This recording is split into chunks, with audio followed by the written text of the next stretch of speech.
नमस्कार। YouTube channel maths era and civil engineering by आर.पी. व्यास से मैं आर.पी. Vyas diploma first year second semester के उन सभी स्टूडेंट्स का हार्दिक स्वागत करता हूं जिनको इंजीनियरिंग मैकेनिक जो सब्जेक्ट कोड है 2005 उसमें तैयारी करनी है। आज मैं एक प्रिय विद्यार्थी की डिमांड पर एक चैप्टर जो चौथा है आपके उसका नाम है सेंट्रॉइड एंड सीजी, यानी कि केंद्रक एवं गुरुत्व केंद्र। इसको शुरू कर रहा हूँ। एक इसका प्रश्न हल करूँगा जो कि मुझसे पूछा गया है, और उस प्रश्न को हल करने से पहले कुछ समझाना पड़ेगा इस चैप्टर के बारे में। तो मैं इस चैप्टर की शुरुआत कर रहा हूँ। ध्यान से सुनेंगे तो चैप्टर बहुत अच्छा लगेगा, बहुत अच्छा समझ में आपको आएगा। देखिए, सबसे पहली जो बात है वो है कि ये गुरुत्व केंद्र और केंद्र क्या होता है। What is centre of gravity, यानी सीजी एंड सेंट्रॉइड। देखिए, प्रत्येक वस्तु का भार, विश्व में कोई भी वस्तु होगी उसका भार किसी केंद्र पर केंद्रित होता है, यानी किसी बिंदु पर केंद्रित होता है, और प्रत्येक वस्तु पे उस बिंदु पर उसका भार कार्य करता है। और ये भार जो है उस वस्तु को, उस भार की जो क्रिया रेखा है ना, उस वस्तु को पृथ्वी के गुरुत्व केंद्र की ओर आकर्षित करती है। यानी गुरुत्वीय बल के कारण प्रत्येक वस्तु पृथ्वी के केंद्र की ओर आकर्षित होती है, और जिस बिंदु पर ये बल लगता है उसे गुरुत्व केंद्र अथवा केंद्रक कहते हैं। अब प्रश्न उठता है कि गुरुत्व केंद्र का प्रयोग कब किया जाता है और केंद्र का प्रयोग कब किया जाता है। तो देखिए, मोटे तौर पर दो प्रकार की आकृतियाँ होती हैं। There are two types of figures. पहली होती है समतल आकृतियाँ। समतल आकृतियाँ यानी कि प्लेन फिगर्स, इनमें केवल क्षेत्रफल का प्रयोग होता है। इनमें किन का प्रयोग होता है? क्षेत्रफल का, क्योंकि ये आकृतियाँ समतल होती हैं जिसमें 2 डायमेंशन होती है, 3 डायमेंशन नहीं होती है। जैसे लंबाई होती है, चौड़ाई होती है। आप देख लो, कोई पतला कागज़ है, ये एक समतल आकृति है। वर्ग है, आयत है, एक लिखा मैंने सारा। वर्ग यानी कि स्क्वायर, आयत यानी कि रेक्टेंगल, त्रिभुज यानी कि ट्रायंगल, वृत्त यानी कि सर्कल, अर्धवृत्त यानी कि सेमी सर्कल, और चतुर्थ वृत्त यानी कि क्वार्टर सर्कल। ये आपके पाठ्यक्रम में है, इसके अलावा कुछ भी आपके पाठ्यक्रम में नहीं है। ये सभी कहलाती है प्लेन फिगर्स। प्लेन फिगर्स में हम केवल क्षेत्रफल का प्रयोग करते हैं, उसका क्षेत्रफल नाप सकते हैं। प्लेन फिगर की कोई वॉल्यूम नहीं होती है, प्लेन फिगर का आयतन नहीं होता, ध्यान रखना। उसमें क्या होता है? क्षेत्रफल होता है। इसी कागज़ है ये, तो कागज़ को हम कह सकते हैं कि क्षेत्रफल है लंबा इंटू चौड़ाई। मैं कहूँ आपसे इस कागज़ का आयतन कितना है, तो हम कहेंगे 0। आयतन इसका कुछ भी नहीं है। आयतन तभी होता है जब जब 3 विमाएँ होती है, लंबाई, चौड़ाई और मोटाई है। वैसे तो आयतन, मोटाई इसकी नगण्य है, लेकिन वो नेग्लिजिबल है, 0 लगभग, तो हम कहेंगे इसका आयतन लगभग 0 है। ध्यान रहे, समतल आकृतियों में हम आयतन का प्रयोग नहीं कर सकते, क्षेत्रफल का प्रयोग करते हैं। अब रही बात ठोस आकृतियों की, जो सॉलिड फिगर्स होते हैं वो आपके जो पाठ्यक्रम में है वो ये हैं: 1 2 3 4 5 6। घन यानी कि क्यूब, घनाभ यानी कि क्यूबॉइड, शंकु यानी कि कोन, बेलन यानी कि सिलेंडर, गोला यानी कि स्फेयर, और अर्धगोला यानी कि हेमिस्फेयर। ये आपने कक्षा 10 के अंदर पढ़ा होगा। एक आपके चैप्टर था ना 16वां, उसमें आपने पढ़ा होगा जरूर ये चैप्टर। ये जो ठोस आकृतियाँ हैं इनके पृष्ठीय क्षेत्रफल और आयतन के बारे में हम सीखा होगा।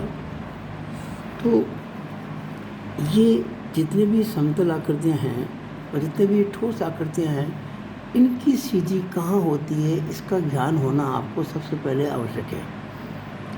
सबसे पहले ये जितनी आकृतियाँ देख रहे हैं, इनका तो क्षेत्रफल कितना होता है ये पता होना चाहिए, और सीजी कहाँ होती है। सीजी यानी कि सेंट्रोइड कहाँ होता है, इसका सेंट्रोइड कहाँ होता है पता होना चाहिए। और जो ठोस आकृति है ना, इनका आयतन पता होना चाहिए। जब ठोस आकृति की बात चलती है तो क्या पता होना चाहिए? आयतन, वॉल्यूम, और साथ में इनका गुरुत्व केंद्र सीजी कहाँ होता है ये आपको पता होना चाहिए। इसके बाद जो प्रश्न, ये तो है इंडिविजुअल प्रश्न, एक एक इसका इसका इसका इसका अलग अलग। लेकिन कई बार हम इन आकृति को मिक्स भी कर सकते हैं, 2 या 3। आपके पाठ्यक्रम में 3 से ज़्यादा आकृतियाँ मिक्स करना नहीं कहा गया है, नॉट मोर देन 3।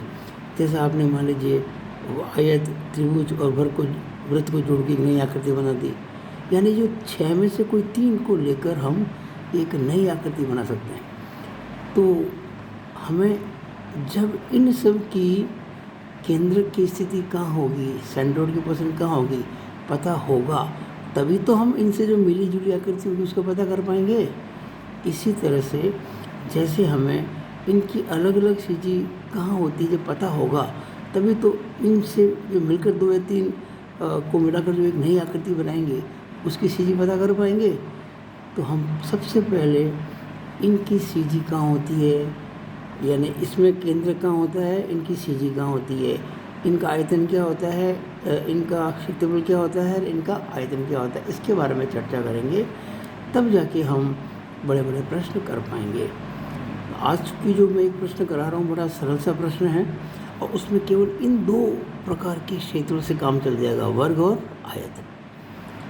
वर्ग और आयत के बारे में आज सीखेंगे हम, और इसके बाद हम जो है प्रश्न करेंगे। अच्छा, इसमें एक बात और कहना भूल गया आपको मैं, कि जब हम 2 या ज़्यादा ठोस पदार्थों को मिलाकर नया ठोस बनाते हैं और सभी ठोस एक ही पदार्थ के हों, तब तो हम आयतन का प्रयोग करते हैं। लेकिन अगर मान लीजिए जो 2 या 3 ठोसों को मिला के आपने बनाया नया ठोस, उसमें से जो 1 या 2 के जो पदार्थ है अलग अलग है। जैसे मान लीजिए घन तो है लकड़ी का, और मान लीजिए शंकु जो है वो है लोहे का। तो जब पदार्थ अलग हो गए ना, अब आयतन से काम नहीं चलेगा। अब क्या करना पड़ेगा, आपको भार काम में लेना पड़ेगा। तो भार याद करना पड़ेगा आयतन इनटू घनत्व से। तो वो प्रश्न बात की बातें हैं। फिलहाल हम आज केवल ये 2 जो सरल प्रकार की आकृतियाँ हैं इसकी चर्चा करूँगा, क्योंकि इनसे संबंधित सवाल मैंने आज एक किया है, और उनसे मिलते जुलते मैंने कुछ सवाल आपको डाले हैं घर के प्रयास करने के लिए। देखिए वर्ग की बात करते हैं पहले तो। देखिए वर्ग यानी कि स्क्वायर, आप जानते ही हैं, 8वीं 9वीं 10वीं पढ़ के आ चुके हैं। वर्ग ये होता है इसकी चारों भुजाएं बराबर होती हैं और चारों कोण समकोण होते हैं, इसको वर्ग कहते हैं। अगर इसकी एक भुजा ए है तो इसका क्षेत्रफल क्या हो जाएगा, इसका क्षेत्रफल कितना हो जाएगा, भुजा का स्क्वायर। अच्छा, अब हम पूछें आपसे इसका केंद्र कहाँ होगा, हम इसमें सीधी नहीं बोलेंगे, केंद्र बोलेंगे। तो जहाँ वर्ग के दोनों विकर्ण मिलते हैं ना, देखो ये दोनों विकर्ण मिल रहे हैं यहाँ पे, ये वर्ग के विकर्ण डायगोनल जहाँ मिलते हैं यहाँ पे, इसको हम कहते हैं जी यानी कि केंद्रक। यानी जहाँ वर्ग के दोनों डायगोनल मिलते हैं वो इसका केंद्रक होता है।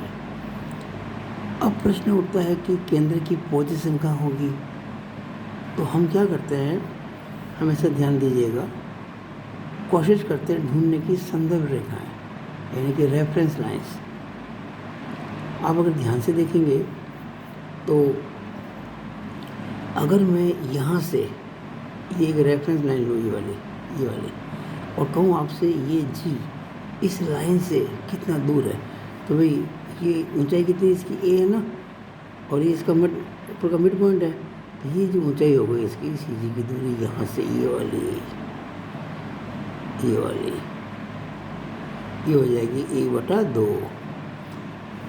तो इस संदर्भ रेखा से ये संदर्भ रेखा कौन सी, ए बी। अब अगर मैं संदर्भ रेखा ए सी मानूँ, ये वाली, अगर मैं ये संदर्भ रेखा लूँ, if I take this reference line, तो इससे दूरी कितनी होगी, तो इससे दूरी ये होगी। अच्छा, ये ए था, ये इसका मिड पॉइंट है, तो ये जो दूरी है ये वाली आप देख रहे हो, ये वाली दूरी, ये वाली भी a/2 होगी ना। जैसे यहाँ से ये a/2 है, वैसे यहाँ से ये a/2 है। अब देखिए ये भी a/2 है, ये भी a/2। हम यहाँ कह सकते हैं कि ये जो दूरी है ये वाली ये a/2 हो गई। यानी ये जो पॉइंट है G, इसकी दूरी ये भी a/2, ये भी a/2। अब देखिए ये a/2 हो गया और ये भी a/2 हो गया। ये समकोण त्रिभुज है। ये AG कितना हो जाएगा भाई? देखिए आपको पता है, अगर मैं आपसे कहूँ ये दूरी है a/2 और ये दूरी भी है a/2 और ये समकोण तो होगा ना, राइट एंगल ट्रायंगल है। ये दूरी कितनी हो जाएगी? जिसे हमको AG से कहा, यानी कि वर्ग की किसी शीर्ष से उसके केंद्र की दूरी AG। आप निकाल सकते हो आराम से। समकोण त्रिभुज क्या होता है? कर्ण बराबर अंडर आधार का स्क्वायर प्लस लंब का स्क्वायर, यानी कि AG बराबर √a/2 का होल स्क्वायर प्लस a/2 का होल स्क्वायर। निकाल लेंगे इसको। तो जैसा मामला आपका वर्ग का है वैसे आयत का होगा। कोई ज़्यादा फर्क थोड़ी है इसमें कोई। देखिए ये आयत है, इट इज़ रेक्टेंगल। ये इसके विकर्ण है, ये इसकी CG हो गई। हम CG कह रहे हैं लेकिन मतलब ये केंद्रक हो गया। ये संदर्भ रेखा हो गई AB, ये संदर्भ रेखा हो गई AC। इन दो संदर्भ रेखाओं से हम इसकी दूरी ज्ञात करते हैं। अब मान लीजिए इसकी जो लंबाई है वो तो A है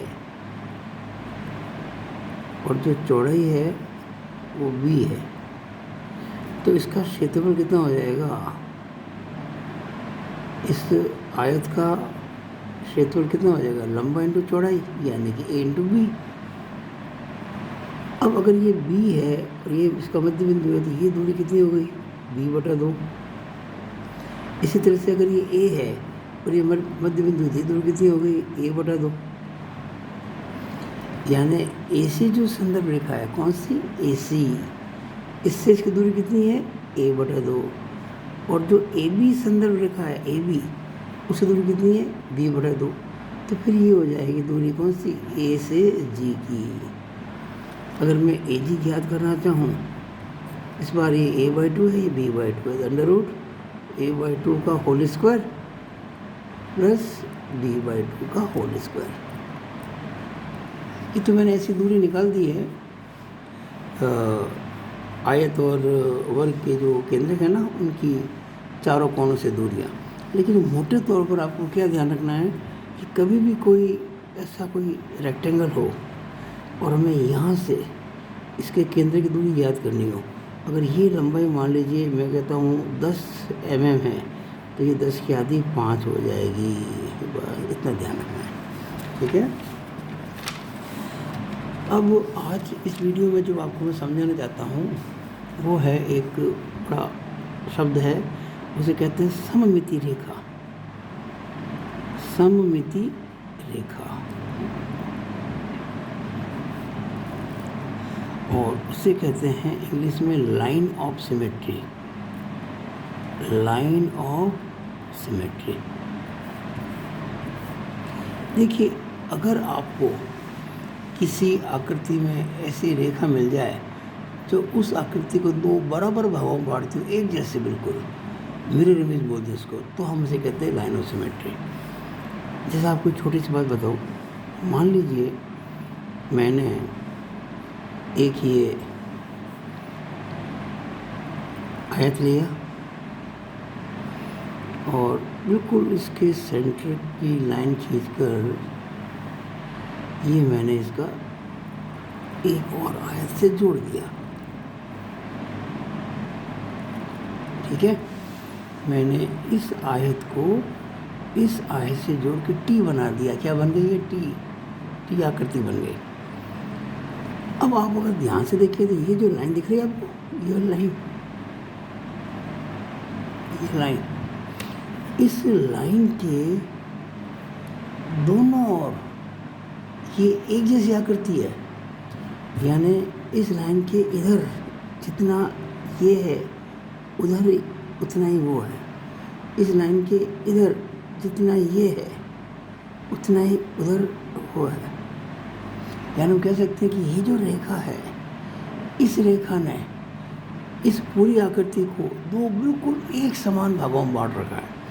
जैसे मान लीजिए पूरा इसका क्षेत्रफल 100 सेंटीमीटर स्क्वायर है, तो अगर हम कहें कि ये इतना कितना हो जाएगा, 100 का था 50, या उधर कितना हो जाएगा 50, यानी 50-50, इसे कहते हैं लाइन ऑफ सिमेट्री। तो आप इस बात को पक्का समझ लें कि अगर कभी कोई लाइन ऑफ सिमेट्री मिलती है आपको किसी भी क्षेत्रफल के अंदर, तो उसका जो केंद्रक होगा उस लाइन ऑफ सिमेट्री पर ही होगा, ये निश्चित है। यानी कि ये जो, वैसे तो देखिए ये जो अकेला आयत है ना, इस अकेले आयत की सीधी तो इसके सेंटर में होगी, और इस अकेले आयत की सीधी इसके सेंटर में होगी। और अभी हमें इस कंबाइंड आकृति की, यानी कि दोनों आकृतियों को मिलाकर जो नई आकृति बनती है, इसका गुरुत्व केंद्र यानी इसका केंद्र ज्ञात करना है।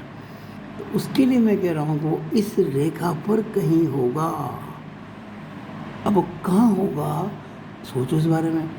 तो कहते हैं ना कि जिधर भार होता है उधर सीधी चली जाती है। आप अगर ध्यान से देखें, ये जो आकृति है ऊपर की तरफ भारी है, ऊपर की तरफ भारी है, नीचे की तरफ हल्की है। अगर एक ऐसा डंडा नीचे भी लगा देते ऐसा कैसा, तो फिर ये बिल्कुल सेंटर में आ जाता है। इसका मतलब अगर मान लीजिए मैं कुछ समय के लिए मान लूँ कि ये जो दूरी है, ये वाली दूरी, ये 3 सेंटीमीटर है, और ये मान लीजिए 9 सेंटीमीटर है, मान लीजिए कुछ समय के लिए, तो कुल कितनी हो गई 12 सेंटीमीटर। अगर ये ऊपर नीचे एक जैसा होता तो सीधी कहाँ आती, बिल्कुल बीचों बीच में आती। 12 का तो कितना होता 6, तो यानी यहाँ 6 पे आती नहीं है, 9 है तो ये 6 भी यहाँ आती। लेकिन ऐसा होगा नहीं, क्योंकि ऊपर का पोर्शन भारी है तो कुछ ऊपर शिफ्ट हो जाएगी। यानी कि 12 का आधा कितना होता है 6, 9 और 3 12 का आधा 6 होता है ना, तो 6 से नीचे नहीं होगी, 6 से ऊपर की ओर, यानी यहाँ कहीं चली जाएगी इस लाइन पर। ये जो लाइन है, ये यहाँ से जो दूरी होगी इसकी, ये निश्चित रूप से 6 से ज़्यादा होगी, मोर देन 6। अब देखिए एक तो रेखा ये थी और एक रेखा ये है, ये दोनों रेखा जहाँ मिलती हैं वो गुरुत्व केंद्र यानी कि इससे सेंट्रोइड बन जाता है। अच्छा, ये जो लाइन है ना जो इस जी से गुजरती है, इसको एक्स कहते हैं, और ये जो लाइन है इसे वाई कहते हैं। ये वाई एक्सिस है और ये एक्स एक्सिस है, और जहाँ दोनों एक्सिस मिलती है उसको कहते हैं सेंट्रोइड। अब इस सेंट्रोइड की पोजीशन भी याद करनी होती है, कहाँ होगी। मैंने आपको बताया था ये सिमेट्री लाइन है, यानी अगर, अच्छा आप पोजीशन कैसे ज्ञात करते हैं, संदर्भ रेखा से। तो संदर्भ रेखा कैसे मानी जाती है, ध्यान देना। एक तो बॉटम मोस्ट ये होती है संदर्भ रेखा, एक होती है लेफ्ट मोस्ट, ये भी एक संदर्भ रेखा है और ये भी है। अब यहाँ से तो ज्ञात करना कोई कठिन है ही नहीं। मैंने कहा ना ये बिल्कुल ये सेंटर में। अगर मैं कहता कि इसकी जो दूरी है, जैसे मान लीजिए 6 सेंटीमीटर होती है, ये 6 होती, तो दिखती बात है, तो उसको सेंटर लाइन है, तो ये जो ये दूरी है ना ये वाली, इसको कहते हैं एक्स बार। और एक्स बार कितना आया था, 6 का आधा 3। और जो नीचे की जो संदर्भ रेखा ये वाली, इससे जो दूरी है ये वाली, इसे हम कहते हैं वाई बार। ध्यान देना, वाई बार। और ये मैंने बताया था कितने आएगी, 6 से ज़्यादा है, कितने वो निकालेंगे एक बार में, लेकिन हाँ 6 ज़्यादा आएगा। अब इसी तरह से मान लीजिए एक कोई मैंने बना दिया आई सेक्शन,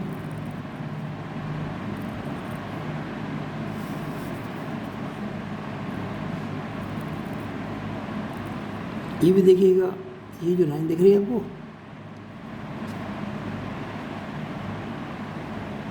ये है लाइन ऑफ सिमेट्री, क्योंकि इसके दोनों तरफ बिल्कुल एक जैसा है। लेकिन जो दूसरी लाइन ऑफ सिमेट्री नहीं मिल सकती, क्योंकि ऊपर का फ्लैंज, अच्छा देखिए ये जो दिख रहा है आपको, इसे कहते हैं टॉप फ्लैंज।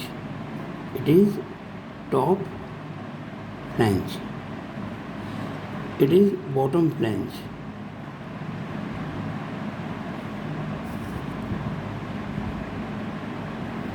और ये जो पोर्शन कहते हैं वेब, ऊपरी फ्लैंज निचला फ्लैंज वेव। अब आपको इसके नाप दे रखे होंगे, इसके नाप दे रखे होंगे, इसके नाप दे रखे होंगे। ये बिल्कुल सिमेट्री है। तो ये तो आपकी बन गई वाई एक्सिस। अब एक्स एक्सिस कहाँ आएगी? तो जैसे मान लीजिए कुछ समय के लिए कि कुछ भी हो, मैंने आपको कहा ना ऊपर का पोर्शन भारी है, जिधर भारी होता है सीधी उधर शिफ्ट हो जाती है। यानी अगर ये ऊपर नीचे बराबर डंडे होते तो बिल्कुल बीच बीच में होती, लेकिन चूँकि ऊपर का पोर्शन भारी है ना, तो ये यहाँ कहीं होगा, ये हो जाएगी एक्स एक्स। और जहाँ दोनों एक्सिस मिलती है वो कहलाएगा जी, यानी कि सेंट्रॉइड, तो जी होगा। अब क्या होता है कि हम ये जी जो ज्ञात करेंगे उसके लिए एक फॉर्मूला आपको मैं बता रहा हूँ। अच्छा, वहाँ पर भी ये जो था टीथ है ना, इसको अपन क्या बोलते हैं? ये फ्लैंज है और ये वेव है। अब हम क्या करते हैं कि ये जो जैसे ये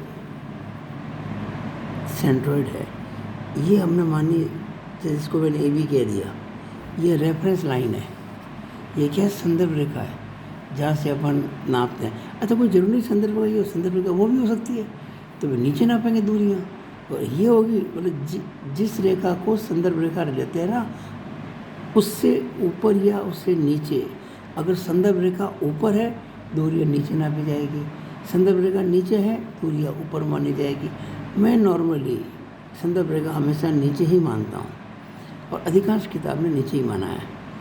तो ये जो संदर्भ रेखा है ना, इससे ये जो जी है यानी एक्स एक्सिस, इसकी दूरी को क्या कहते हैं अपन? वाई बार, वाई बार कहते हैं इसको। अब जो 3 भाग कर दिए, मान लो इसको मैंने पहला भाग कह दिया, इसको हमने दूसरा भाग कह दिया, इसको हमने तीसरा भाग कह दिया।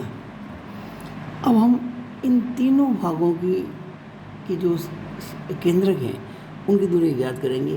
ध्यान देना, जिस संदर्भ रेखा से वाई बार ज्ञात करते हैं उसी संदर्भ रेखा से तीनों भागों के जो केंद्र की दूरियां ज्ञात की जाएगी। जैसे पहला भाग ये है, इसका केंद्र क्या आएगा? इसको G1 कह सकते हो। दूसरा भाग ये है, इसका बीचों बीच में ये G2 आएगा। तीसरा भाग ये है, ये G3 होगा, इसका केंद्र होगा। अब अगर मान लीजिए ये संदर्भ रेखा है और ये पहला, ये जो दूरी है ना ये वाली, इसे कहेंगे y1, पहले भाग के केंद्र की संदर्भ रेखा दूरी। दूसरे भाग का ना ये वाला, इसकी दूरी मानेंगे यहाँ से y2। ध्यान देना, y1, y2, y3 वहीं से नापे जाएंगे जहाँ से y1 नापा गया। और तीसरा भाग ये है, इसकी जो CG है, केंद्र जो है, इसकी दूरी है यहाँ से y3। अब हम कह सकते हैं ना, ये जो तीनों जो भाग हैं, ये वाला, ये वाला और ये वाला, इन तीनों भागों का कुल जो क्षेत्रफल निकालेंगे, जैसे इसका A1, इसका A2, इसका A3, तो कुल एरिया को क्या बोलेंगे? A, यानी कि इन तीनों एक क्षेत्रफल का योग। और वो जो पूरा एरिया है तीनों, उस एरिया का केंद्र कहाँ है? ये G है। उसकी दूरी यहाँ से कितनी है? वाई बार मानी हम, देखिए, तो A गुणा वाई बार, यानी कि संपूर्ण क्षेत्रफल का इस संदर्भ रेखा के सापेक्ष आघूर्ण, मोमेंट जो होता है नॉर्मली अपन कहते हैं फोर्स इंटू डिस्टेंस, और यहाँ क्षेत्रफल इंटू दूरी ले लिया हमने। अब देखिएगा, हम कह सकते हैं कि पूरे क्षेत्रफल का जो आघूर्ण लेंगे इस संदर्भ रेखा के सापेक्ष, वो तीनों अलग अलग क्षेत्रफलों के आघूर्णों के योग के बराबर होगा। यानी कि हम कह सकते हैं इसका एरिया A1, दूरी y1, एरिया A2, दूरी y2, एरिया A3, दूरी y3, इनको जोड़ लेंगे यानी, और इसके बराबर कर देंगे, यानी कि संपूर्ण क्षेत्रफल और उसकी केंद्र की आधार रेखा से संदर्भ रेखा से दूरी बराबर, तीनों क्षेत्रफल अलग अलग, उनकी संदर्भ रेखा से दूरियों का गुणा करके आपस में जोड़ लेंगे। और इसके बाद हम वाई बार बराबर A1 y1 plus A2 y2 plus A3Y3 upon ए का मतलब होता है A1 plus A2 plus A3 actually तीनों के जोड़ को हमने ए का। अब ये जब A1Y1 plus A2Y2 plus A3Y3 इसको सिग्मा ए वाई बोल देते हैं और A1 plus A2 plus A3 को सिग्मा ए वाई देते हैं। तो इस सूत्र से हम आराम से ये जो आकृति है, जैसे ये आई आकृति है, ये टी आकृति है, हम इसकी सी जी इसका जो केंद्र की पोजीशन याद कर सकते हैं और उसको नाम क्या दिया केंद्र की पोजीशन को, संदर्भ रेखा से दूरी कितनी मानी मैंने, वाई बार। तो अब मैं वो सवाल करने जा रहा हूँ जो मुझसे पूछा गया है और मुझे आशा है कि पूरा समझ में अब आपको आएगा। देखिएगा इस सवाल को करने जा रहा हूँ। ये प्रश्न जो पूछा गया मुझसे बहुत अच्छा प्रश्न है। ये एग्जाम्पल 5 है, पेज 145 पर, बुक 2 का। अब देखिएगा मैं आपको फिर ये बुक 1 बुक 2 की बात बता देता हूँ। ये बुक 1 है जो ऋषभ की है और इसके जो ऑथर्स हैं अब देखेंगे ये सुरेश जी राठी हैं, एचओडी हैं सिविल के जोधपुर के सरकारी पॉलिटेक्निक कॉलेज में, डॉक्टर देवकरण सिंह जी रेवाड़ और शालू जी गोयल। इनका पूरा परिचय आपको यहाँ पे मिल जाएगा। देवकरण सिंह जी जो हैं ये पूर्व वरिष्ठ प्रवक्ता है गणित के राजकीय खेतान पॉलिटेक्निक महाविद्यालय जयपुर के, और शालू जी गोयल जो है वो BE सिविल है और प्रवक्ता सिविल है राजकीय पॉलिटेक्निक महाविद्यालय अजमेर में। इन्होंने मिलकर ये सुंदर पुस्तक की है। और ये एक दूसरी बुक है NK की। इनके जो लेखक हैं वो डॉक्टर YB माथुर हैं, अंकुर जी गोस्वामी हैं और सुनील जी तिवारी है। YB माथुर का नाम आपके लिए अपरिचित नहीं है, मैं आपका परिचय करा चुका हूँ। ये राजकीय पॉलिटेक्निक महाविद्यालय बीकानेर के प्रवक्ता हैं मैकेनिकल डिपार्टमेंट में। अंकुर जी गोस्वामी जो हैं नागौर के सरकारी पॉलिटेक्निक कॉलेज के प्रवक्ता हैं और सुनील जी तिवारी जो हैं वो भी नागौर के ही सरकारी पॉलिटेक्निक कॉलेज के प्रवक्ता हैं। ये किताब भी बहुत अच्छी है और इसमें कुछ पोर्शन सिलेबस के बाहर का ज़रूर है, मैंने देखा था, तो वो अपन नहीं करेंगे। हमें अच्छे सवाल से मतलब हैं। मैं कोर्स के हिसाब से कोर्स को हम बिल्कुल भी बदले, कोर्स के अलावा कुछ भी नहीं करेंगे। फिर दोनों किताब के सवाल आपको मैं समझ में कराऊँगा। और इसके अंदर भी मैंने एक सवाल आपको पूरा कराया है और वो सवाल बुक 2 का है, यानी कि NK किताब का। क्या है भाई, एक आई परिच्छेद यानी कि आई से अभी समझा ना आपको, बिल्कुल वैसे ही है। एक आई परिच्छेद का गुरुत्व केंद्र ज्ञात कीजिए जिसकी नीचे वाली फ्लैंज 15 सेंटीमीटर इंटू 2.5 सेंटीमीटर, नीचे वाली फ्लैंज है ना ये देखो 15 सेंटीमीटर इंटू 2.5 सेंटीमीटर, ऊपर वाली फ्लैंज 25 सेंटीमीटर इंटू 2 सेंटीमीटर, ऊपर वाली फ्लैंज 25 सेंटीमीटर इंटू 2 सेंटीमीटर, तथा वेव 20 सेंटीमीटर इंटू 1.25 सेंटीमीटर। ये वेव 20 तो ये होगी यहाँ से यहाँ तक, और ये देखिए 1.25 सेंटीमीटर है। ये 2015 में सवाल पूछा गया था। तो इस सवाल को मैंने एक सारणी के रूप में किया है। देखिए पहले तो नाप सारे समझ लीजिएगा। अच्छा ये मैंने आपको कहा था ना संदर्भ, ये लाइन ऑफ सिमेट्री, तो देखो ये बिल्कुल ये जो लाइन है सेंटर में निकल रही है वाली, ये लाइन ऑफ सिमेट्री है और ये लाइन ऑफ सिमेट्री पर ही CG होती है। अब इस लाइन पर जो कि सिमेट्री की लाइन है कहाँ होगी, ये पोर्शन ऊपर वाला देखिए भारी है, नीचे वाला हल्का है, तो CG ऊपर शिफ्ट होगी। कुल गहराई कितनी है इसकी, 2 और 20 22 और 2.5 24.5, तो 24.5 का आधा कितना होता है 12.25, तो 12.25 से ज़्यादा होगी। तो मैंने लाइन देखो ये खींच दी है, इसके आधे से ज़्यादा ऊपर खींच दी। ये X एक्सिस हो गई, वो Y एक्सिस हो गई, जहाँ दोनों मिलती है वो सेंट्रॉइड हो गया। और इसकी पोजीशन मैंने यहाँ से इसको मैंने माना AB को संदर्भ रेखा, देखा ना संदर्भ रेखा, और यहाँ से दूरी कितनी मान रखी मैंने इसकी Y बार, किसकी CG की। और अब जो ये तीनों जो अलग अलग हैं, पहला पार्ट ये निचला फ्लैंज एक, दूसरा वेव और तीसरा ऊपर का फ्लैंज, इनकी CG कहाँ होगी, देखो इसकी CG है सेंटर में होगी G1, इसके सेंटर में होगी G2, उसके सेंटर में होगी G3, और इनकी दूरियाँ मैंने उसी संदर्भ रेखा से कितनी मानी हुई, G1 की Y1, G2 की Y2, G3 की Y3। अब मैंने एक सारणी बना के काम किया है आपके लिए आसान बिल्कुल। देखिए A1 क्षेत्र संख्या 1 2 3, 1 2 3। देखो ये हो गई क्षेत्र संख्या 1 2 3। फिर क्षेत्रफल, इसका क्षेत्रफल कितना होगा पहले का 15 इंटू 2.5। A1 बराबर 15 इंटू 2.5 बराबर 37.5 सेंटीमीटर स्क्वायर। अब A2 यानी ये दो 20 इंटू 1.25, 20 इंटू 1.25 यानी कि 25 सेंटीमीटर स्क्वायर। फिर A3 25 इंटू 2 यानी कि 25 इंटू 2 बराबर 50 सेंटीमीटर स्क्वायर।